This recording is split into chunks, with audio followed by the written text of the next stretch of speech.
Donc il aurait pu lui arriver mille et une choses, en sachant qu'il a traversé une route, un chantier où se trouvait un gros tracteur. Grosse frayeur pour cette maman hier à Rieux. À la récréation de 10 h, son fils de 2 ans et demi, scolarisé à l'école Paul Chevalier, a réussi à échapper à la surveillance et à quitter tout seul le groupe scolaire. À l'école, il y a une première porte de sécurité qui est censée être fermée et verrouillée.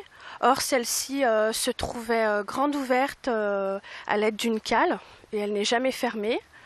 Et une seconde, la porte principale qui est simplement claquée, fermée mais non verrouillée.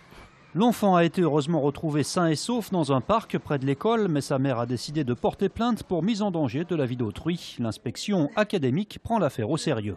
J'ai rencontré l'équipe enseignante. Je leur ai demandé d'une part de mettre en place un conseil des maîtres de façon à définir ou à redéfinir des consignes. Et puis, un point qui est aussi important, c'est les échanges avec les services techniques donc, de la mairie pour voir justement comment optimiser le fonctionnement des dispositifs liés, vous savez, aux portes d'entrée. Coïncidence de l'actualité, une affaire similaire avait eu lieu la veille, cette fois dans un centre social à Villeurbanne.